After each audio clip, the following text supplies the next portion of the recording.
Ah, welcome. This is a little bit different, but what we're going to do is go over all of the main concepts, vocabulary, and all of the things that you really need to know for our upcoming quiz on the atom. This is going to be at your own pace. This is going to be a reflection of the atom quiz review that you got assigned today. All of the answers, all of the definitions, the explanations will be worked out in this video.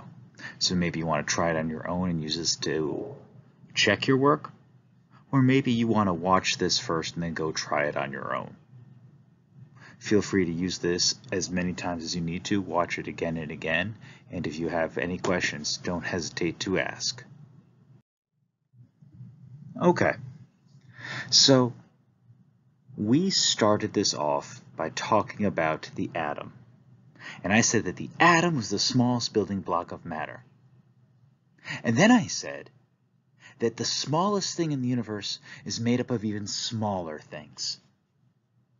Those things are called subatomic particles. And I said if we break this word down, sub means below the atom. So subatomic particles are actually the things that make up an atom. Subatomic particles are simply the things that make up an atom. And there are three main subatomic particles that we care about in this class. And here they are. So remember, subatomic particles are things that make up an atom. And the three subatomic particles that we care about in this class are protons, neutrons, and electrons. Protons and neutrons have the same mass. Electrons have way less mass than protons and neutrons. Don't forget, AMU stands for atomic mass unit. It's a very, very small unit because atoms are very, very small. One atom, you put an atom on a scale, it's so small the scale wouldn't even tell. You have to use special things to figure out the mass of atoms. We haven't gotten there yet. So a proton has one atomic mass unit, mass, and a proton is positively charged, and it's located in the nucleus of the atom. A neutron has a mass of one atomic mass unit, and it has no charge. It's neutral, and it's located in the nucleus of the atom.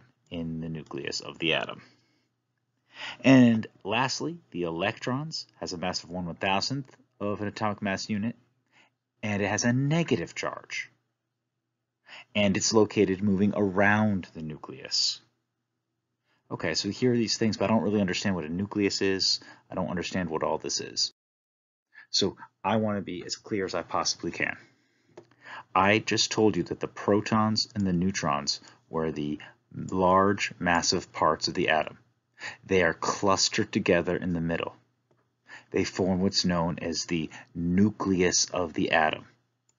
The nucleus is the center of the atom. The nucleus has all the mass. But wait a minute. What's in the nucleus? Protons and neutrons. They each have one atomic mass unit. The electrons are not in the nucleus. But remember, the electrons had such little mass. Their mass doesn't really affect. They're so small, it doesn't even affect the overall mass of the atom in any real way. So the nucleus is the center of the atom, and the nucleus is full of protons and neutrons. It's essentially all the mass of the atom. And the electrons exist kind of moving around outside of the nucleus. This is very important to visualize. Please make sure you understand these terms and how they work in the atom. So atoms can have different numbers of protons, neutrons, and electrons in them. And the characteristics of an atom depend on how many of each type of subatomic particle they have. And if any one of those subatomic particles change, it changes very specific things, and that's what we're going to get into now. Elements. An element is nothing more than a type of atom determined by the number of protons in the nucleus. A type of atom determined by the number of protons in the nucleus.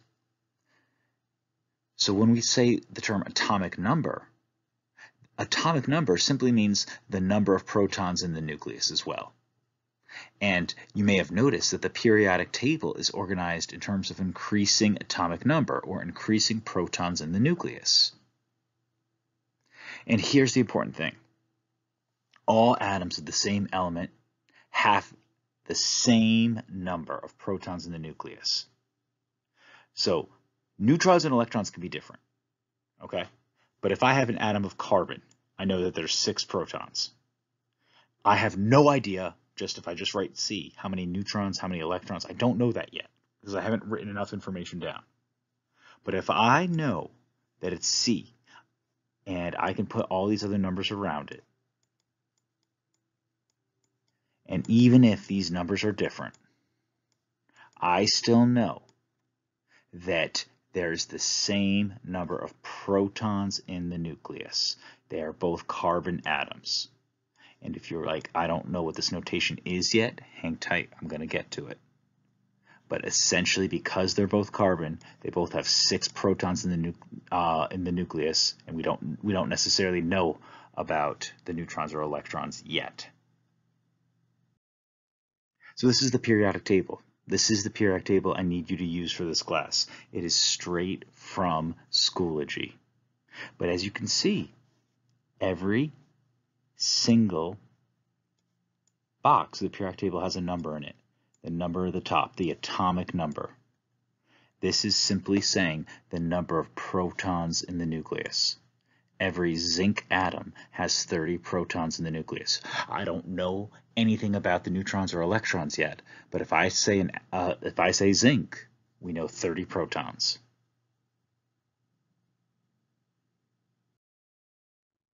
Isotopes. Isotope is a word that we've been throwing around, and I want to make sure we really understand what it means. So let's look at this example. If 2 atoms of carbon, and because they're carbon, they have the same number of protons in the nucleus. If you have 2 atoms of carbons, but they have different numbers of neutrons in the nucleus, they are known as isotopes of carbon. Isotopes of carbon. An isotope refers specifically to the mass of an atom. So, for example, if I say carbon 12 and carbon 14, okay, carbon 12 means C12, carbon 14 means C14. So I'm saying this is carbon with a mass of 12, this is carbon with a mass of 14. They're both carbon, but since they have different masses, they are referred to as isotopes of carbon because the masses are different. And why are the masses different? Because if the protons are the same, what is the only other thing that contributes to the mass of an atom? It's neutrons. So because the neutrons are different, they form 2 different atoms with 2 different masses. So instead of saying 2 different masses, we say 2 different isotopes, carbon 12 and carbon 14. The isotopes are of the same element, but they have different mass, different numbers of neutrons in the nucleus. So we just talked about mass number, and if you don't remember, since protons and neutrons are the heaviest part of the atom, they determine the mass of an individual atom. Essentially, the mass number is the sum of the protons and neutrons in the nucleus. And if you do not have this equation right here, written down somewhere, might be a good idea to put this in your notes now. Mass number equals the number of protons plus the number of neutrons.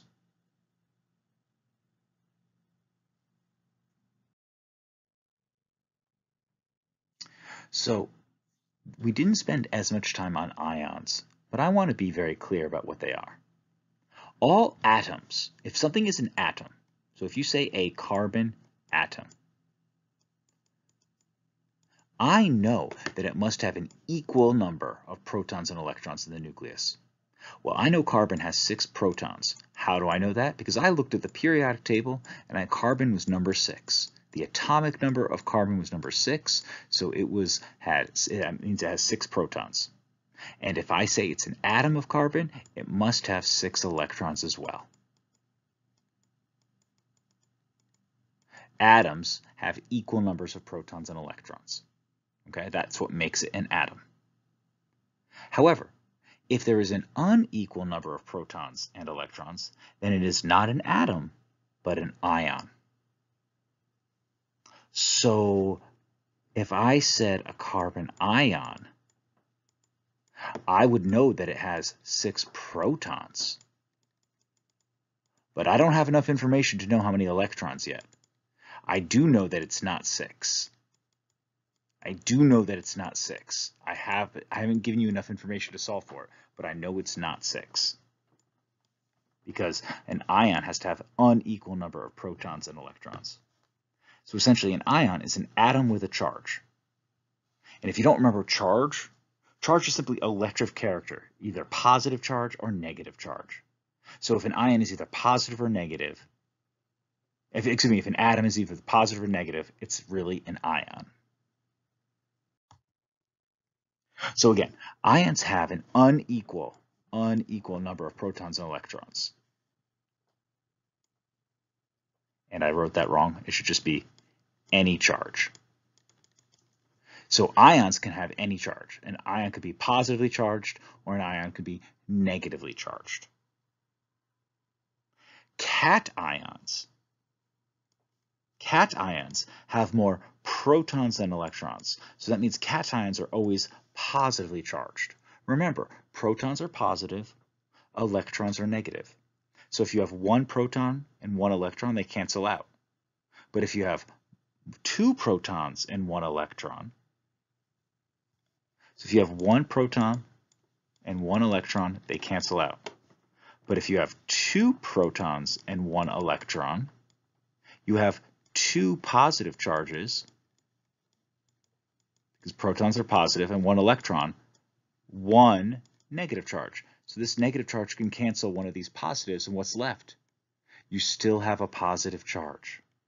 And that was part of the reason why we played with the atom simulation on the PhET. So you could see how that worked. Anions have more electrons than protons, or they are negatively charged. So these are just vocab words. And again, the charge of an atom or an ion is determined by the number of protons and electrons. So here is another equation, and if you do not have this written down, I would get it written down now. Charge equals the number of protons minus the number of electrons. Don't forget, neutrons don't matter for charge because neutrons have no charge. They were neutral. So electrons didn't matter for mass, and neutrons don't matter for charge. If you do not know what the atomic notation is, here is a quick review. You always have the element in the middle, right? This is the symbol, the atomic symbol. The atomic number is not always given, but if it ever is given, it's always in the lower left-hand side. And remember, this is the number of protons. And you often get this from the periodic table. And I'm going to go put in parentheses from the periodic table. I'm just going to put PT, and hopefully you know that means periodic table. The number in the top left is the mass number.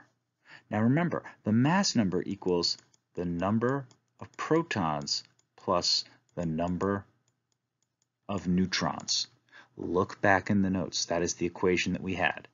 And the number in the top right is the charge. And we said the charge is number of protons minus the number of electrons.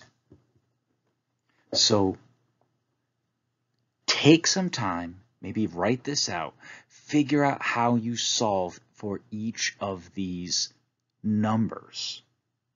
because we will be doing some math with this in a moment. Okay, so I want to just quickly go through a couple of the questions. It says, which subatomic particles are found in the nucleus? Don't forget, fundamentally be able to visualize the atom. What's in the nucleus?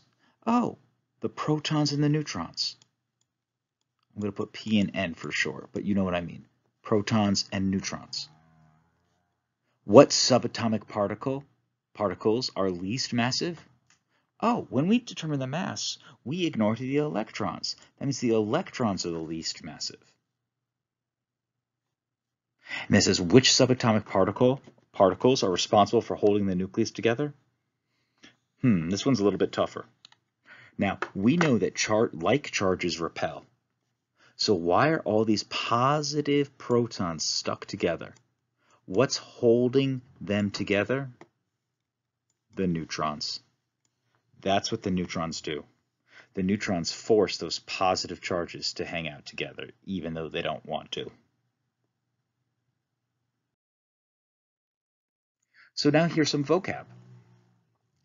From the following list, circle, highlight the isotopes of the same element. Okay, so I have 8 things to pick from. So if I say the same element, so it could maybe be the carbons or the nitrogens, or the irons, or the oxygens. Okay. How am I supposed to know which of them are isotopes of the same element? So let's look at the oxygens. Isotopes. Oh, isotope had to deal with mass. Right. So if we had different isotopes, they would have different masses. So these aren't different isotopes of the same element. They're the same isotope. They aren't different isotopes. They are the same isotope. So we wouldn't circle those because they have the same mass. Same thing with the irons. They have the same mass. So they are not isotopes of the same element. They're just exactly the same. Same thing with the nitrogens. They have the same mass. They both have the 14. So what's left? Oh, carbon has 12, carbon has 14. So that means they're the same element because they're both carbon, and they're isotopes of each other because they have different masses. Okay, why couldn't it be the other ones that have the same masses? Because if they're the same masses, they're the same isotope. They're not different isotopes. So you're supposed to circle the different isotopes of the same element. From the following list, circle, highlight the neutral atoms. Okay, so neutral atoms meant it had 0 charge. So if something is neutral, it can't have a plus or minus. So I'm just going to cross out the things that it can't be. It can't be anything that has a plus or minus. If there is no number here, we assume it's 0, neutral. All of these are neutral, neutral, neutral. Okay, so from the following list, circle, highlight the ions. Now the answer is going to be exactly the opposite. Ions is anything with a plus or a minus. So all of the pluses and all of the minuses get circled. These are ions. The neutrals are not. So these are like opposite questions.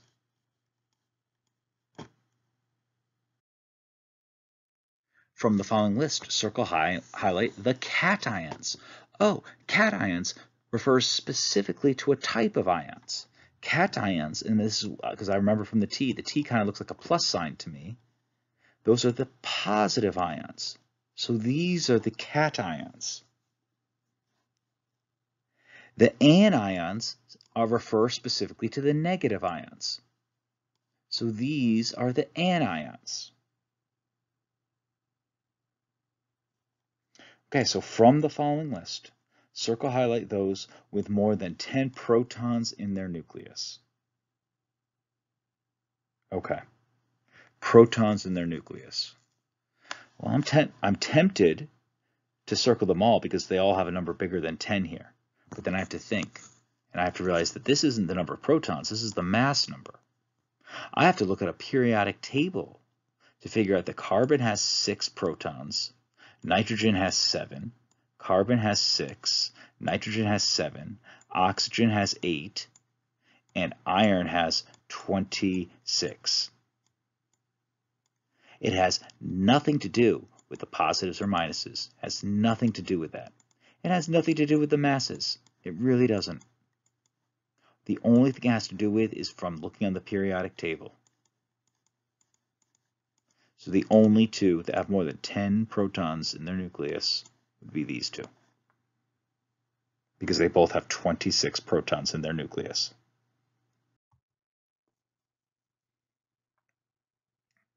So now it says, determine the number of protons, neutrons, and electrons. So this is an element, Ru. Don't know what it is? I mean, well, I do. It's ruthenium. But I'm going to look at my periodic table. I'm going to find Ru on my periodic table. So this is going to come straight from the periodic table.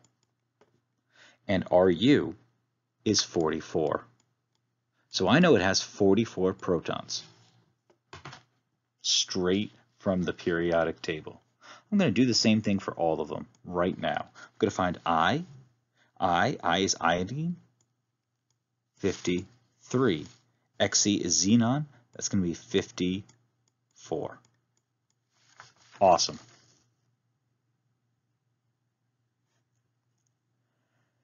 Okay, how do I get the neutrons? Well, I know that the mass number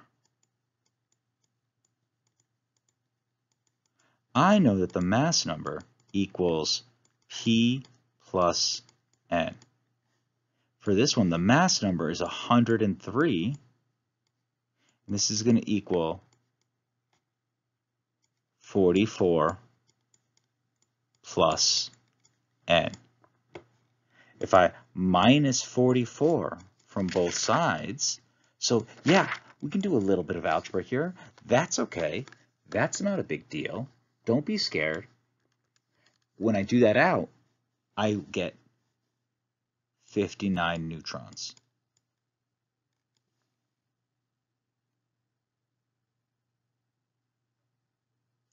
And when I get a charge, and I know that charge equals P minus E, let's think about it. Let's really think about it. The charge is plus 2. The protons are 44. Minus E. Now, this is what I would do, because a lot of people really make this mistake. I don't like having this minus E. I'm going to add the E to both sides. Wait, Pizzuto, you can do that? Yeah. So I have, this is now E plus 2 equals 44. So now I'm just going to minus 2 from both sides, and I get 42 electrons. Wait, Pizzuto, couldn't I have just done this? Couldn't I have just subtracted 44 from both sides? Yeah, I could have. But then what would I get? I would get negative 42 equals negative E. And a lot of times students would stop there and say, oh, I have negative 42 protons. You can't have a negative proton. You cannot, actually be electron. You can't have a negative any subatomic particle. No protons, neutrons, or electrons. None of them can be negative. So what you have to do then is you have to cancel the negatives, because there's a negative here and negative here. They cancel out, so you still get 42 anyway. I don't care which way you do it.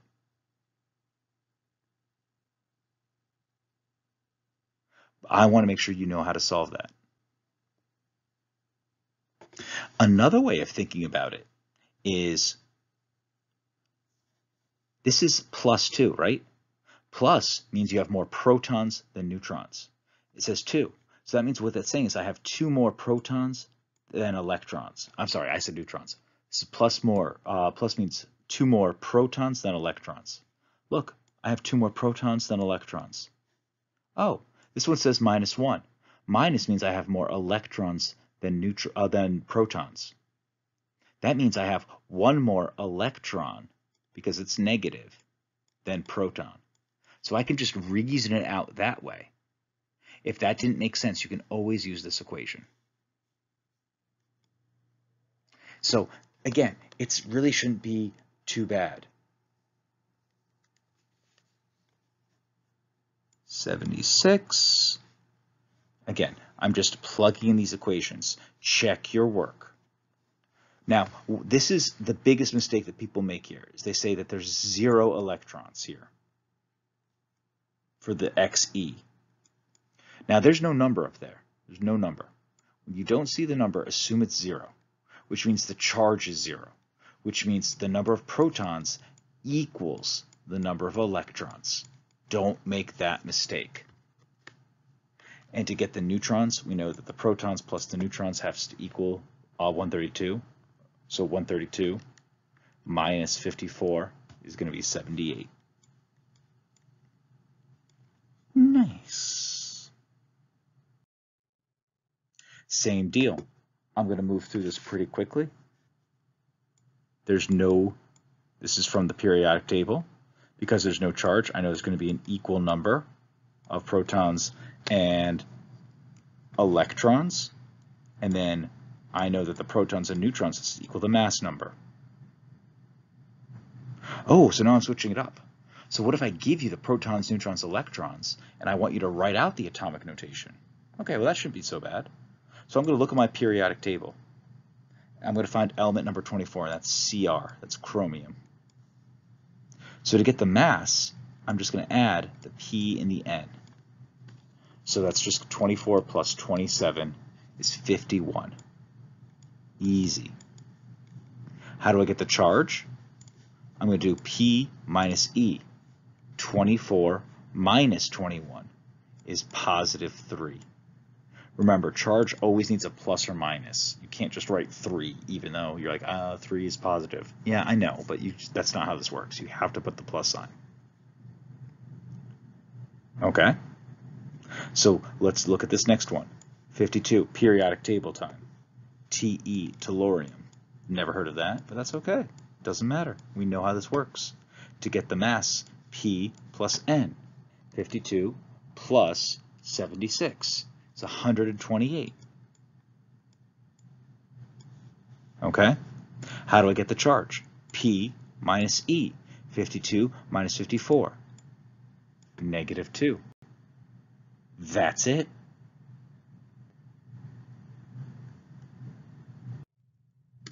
So, this is as complicated as it gets. As long as you know the relationship here, you can figure these things out pretty easily. For example, magnesium. Fill in this missing chart. Magnesium. On the periodic table, magnesium has 12 protons because it's atomic number 12. Because I see the charge is 0, I know that the protons have to equal the electrons.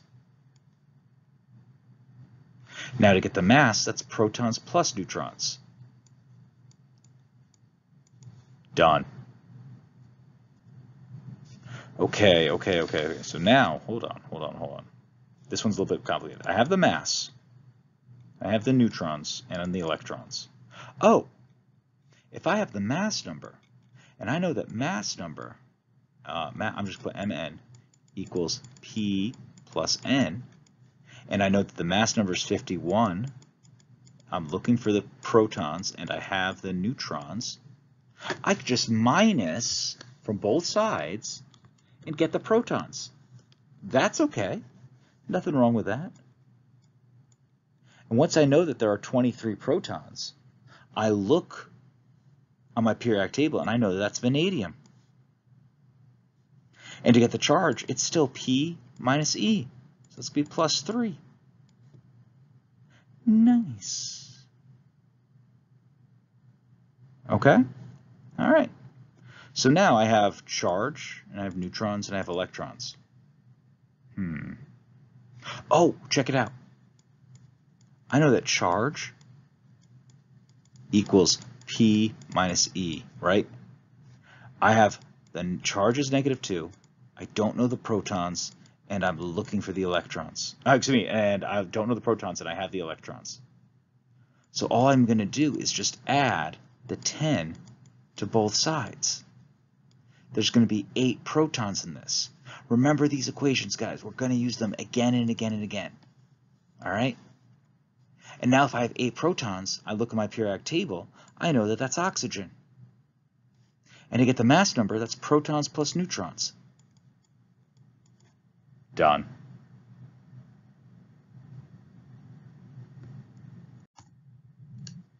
Okay. So now, do you know how to actually draw the atoms based off of an atomic notation? So what you're going to do is you're going to figure out how many protons, neutrons, and electrons you have, and then you're going to draw it. Okay, so how does this work? So if I have carbon plus 4, okay, carbon 13 plus 4. It's carbon. So I look at my periodic table, I find carbon, I have 6 protons. I know that this 13 is what I get when I add P and N. So this has got to be 7. And I know that 6 minus what is 4? This has got to be 2. So how do I draw that? Okay, remember the FET. 6 protons, so I'm going to have 6 positives in the nucleus. Do I actually have to draw all of these out? Yeah, 6 pluses. I'm going to get a different color now. The neutrons have no charge, so I'm going to leave them blank. 1, 2, 3, 4, 5, 6, 7. I have 7 of them. And then the electrons, okay? We had 2 electrons. And remember, the electrons lived on these rings around the nucleus. So this is kind of what I expect you to be able to draw. Because you can build all of these here, I'm not going to draw all these out, but this is the approach that you would take. Same thing here.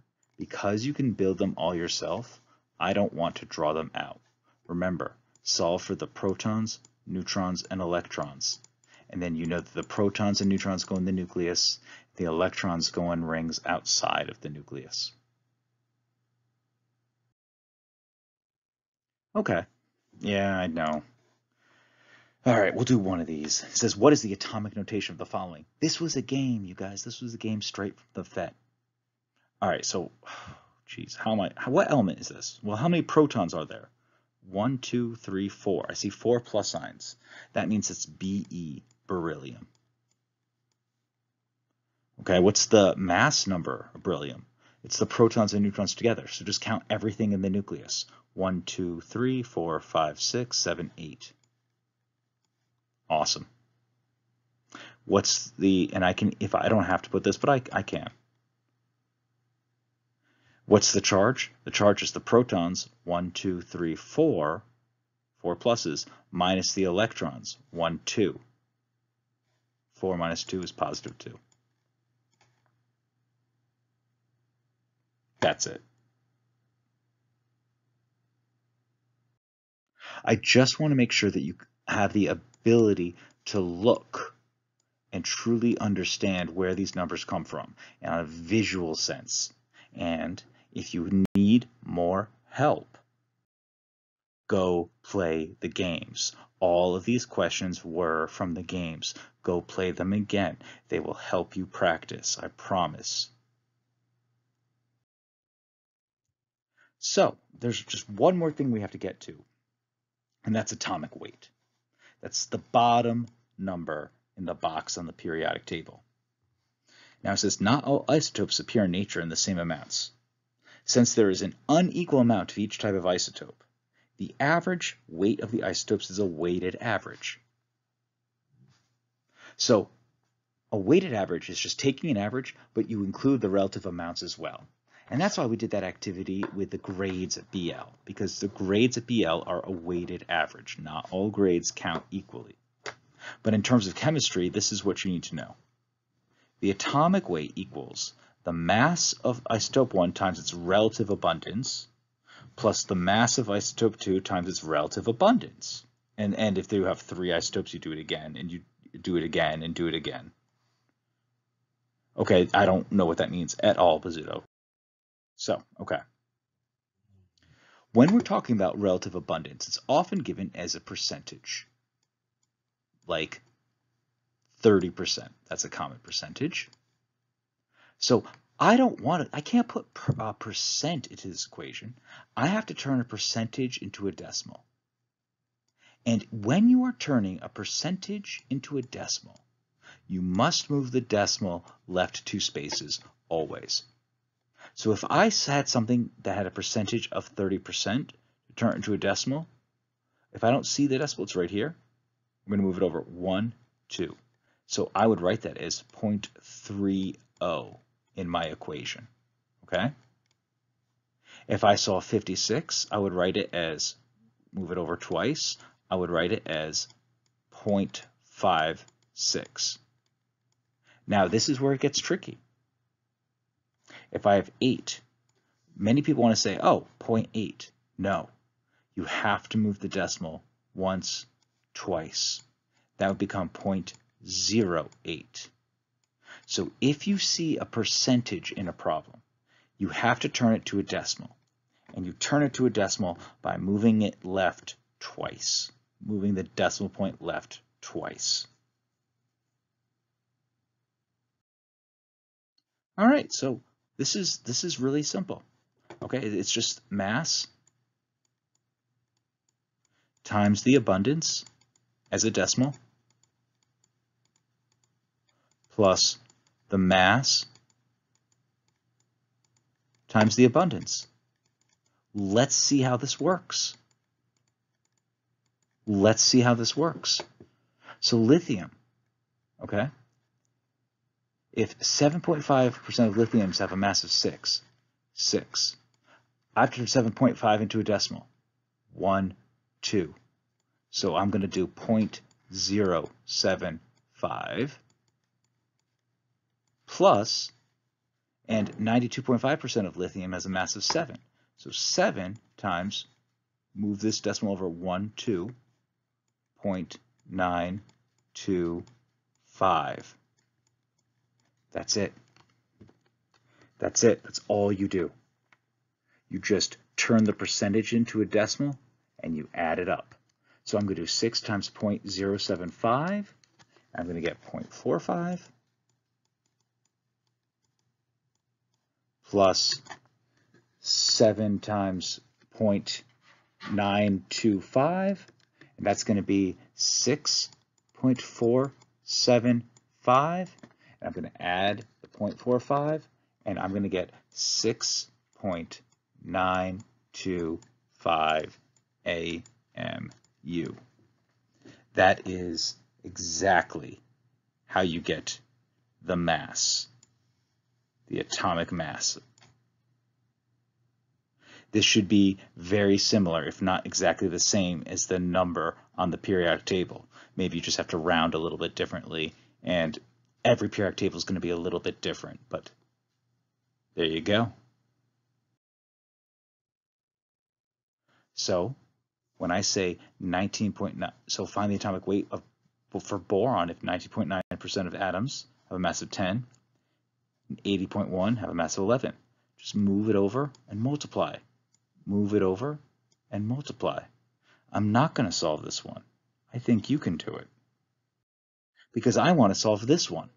This is the one that I think is going to be a little bit more challenging. If 75.78% of Cl atoms have a mass of 35 AMU, and there is only one other isotope of Cl. So, okay, all right. What must be the abundance, percentage, and mass of the other isotope of Cl? Okay. I know that the atomic mass, okay,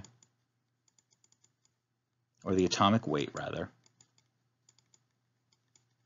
equals mass of the first isotope times its abundance plus mass of the second isotope times its abundance. All right? So we only have 2 isotopes here. So that's all, that's what we have. The atomic weight is the number that you get from the periodic table. when you look at the periodic table, the atomic weight, the number in the bottom, it's not the mass number, it's the atomic weight. So you could just look on a periodic table and you can get the atomic weight. This is from the periodic table, from the PT, the periodic table for Cl. It's atomic number 17 and has atomic weight of 35.45. Okay. The first isotope has a mass of 35 and an abundance of 75.78. So I'm going to move the decimal left 2, 1, 2. So this is going to become 0.7578. Great. Plus, I don't know the mass, and I don't know the abundance.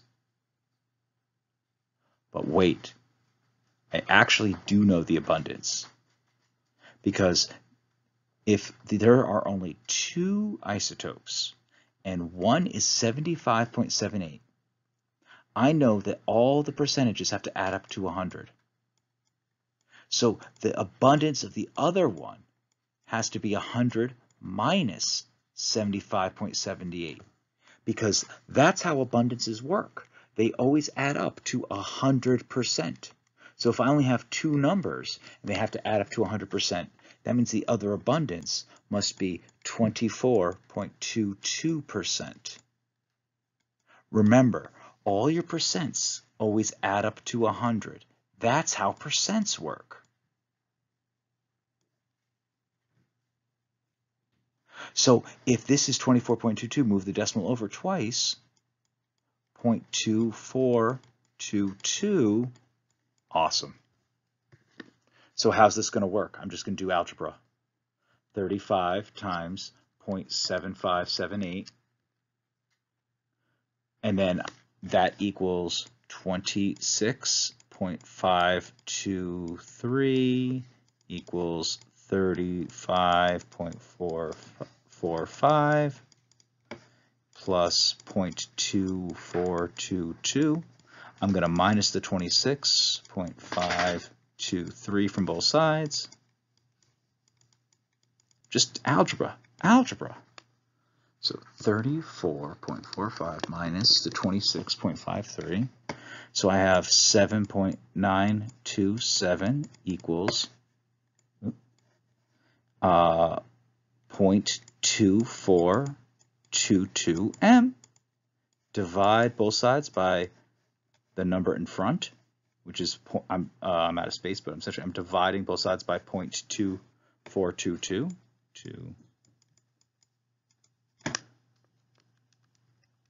And when I do that, I get a mass of 32.7.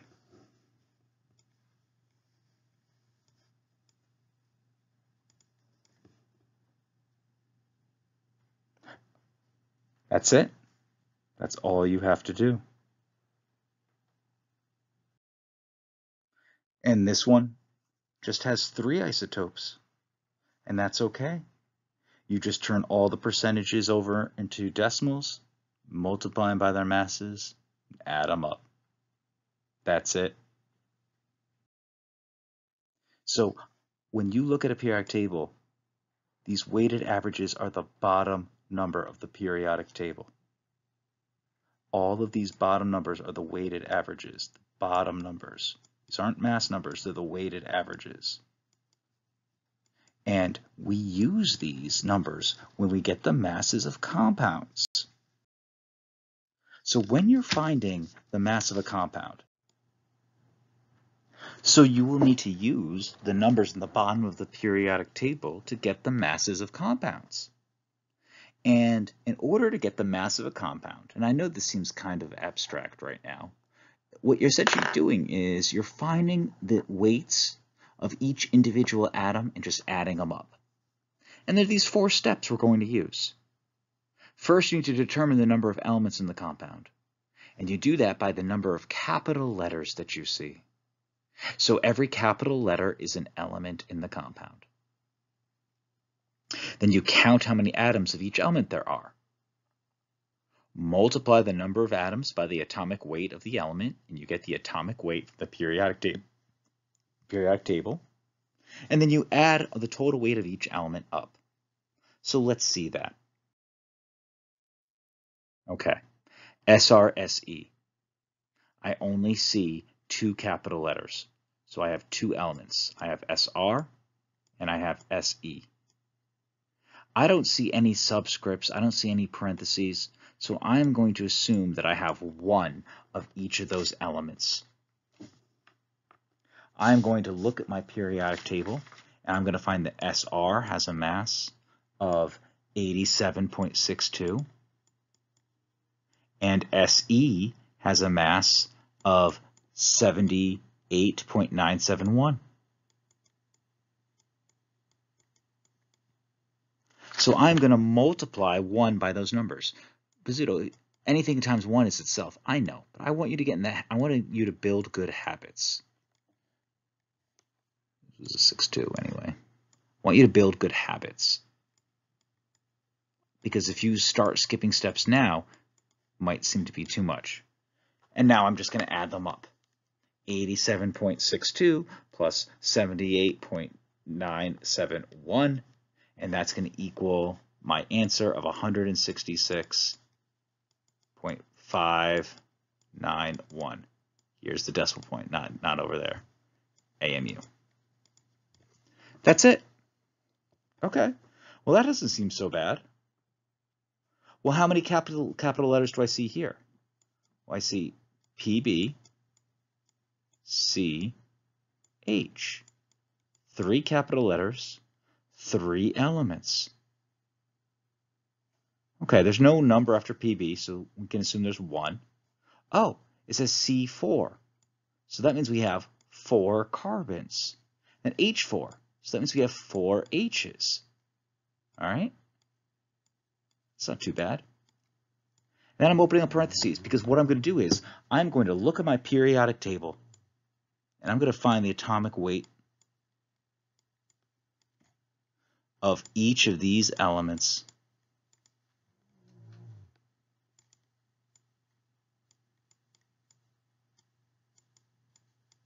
And these are the numbers straight from the periodic table. And unlike last time, they're not all 1. I mean, this one's 1. It's become 207.2. 4 times 12.01 is going to be 48.044, and then 4 times 1.008. So what I'm doing is I'm multiplying the number of atoms by the mass from the periodic table. Because if you think about it, what it's really saying is, in this compound, there's 1 lead, there's 4 carbons. So if each carbon weighs 12, I can multiply the 12 by 4 to get the total weight of all the carbons. Hydrogen weighs 1.008, and if there's 4 of them, multiply it by 4, and that's how I get it. And now I'm just going to add up all of the numbers that I got. Yeah, it's a little tedious, but the more you practice, the faster it goes. And this is as tricky as it gets. Parentheses. Okay, how many capital letters? 3 capital letters. So we have 3 elements, SN, N, and O. All right. SN is not in parentheses. There's no number, so it's going to be a 1. Okay, there is no number after the N, so I assume it's 1. But it's in the parentheses. And there is a 2 outside that parentheses. So what that means is I am going to multiply by 2 every number that's in the parentheses. So there was no number by the N, so we assume that's 1. 1 times 2 is 2. It's like math parentheses. You distribute that 2 to everything in the parentheses. But you don't add, you multiply. So I have 3 O's, but that is in the parentheses. So that means that I have 6 O's.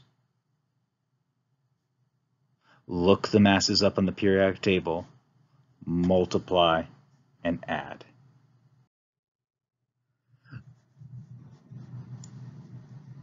Two elements, 1, 2, look up the masses on the periodic table, multiply, add. 2 capital letters, no subscripts, look up the numbers in the periodic table, multiply by 1, add. Okay, this is a little bit different. I'm going to help you on this one. There's a lot of parentheses. So I have N, I have H, I have P, and I have O. They're all capital. N is in the parentheses. Right here, there's one N. But this time there's a 3 outside the parentheses. So that means I'm going to multiply 3, everything in the parentheses. There was a 1. 1 times 3 is 3. There's 4 H's. I'm actually going to multiply the 4 by 3. And I'm going to get 12 H's. Now that 3 only applied to these parentheses here. In fact, the PO4 is in parentheses, but with no number. We assume it's a 1. So it doesn't actually affect anything, because 1 times itself doesn't change anything. So it's just going to be 1P and 4 O's. Look the masses up on the periodic table, multiply, and add. It works the same way every time. So, this is what you need to know for the quiz. Go and practice it. Finish your physics classroom assignments. Finish your additive simulation, your table of tables. Finish anything that you haven't already gotten done. And if in the process of watching this video you have questions, ask me for help. Get it done. Good luck.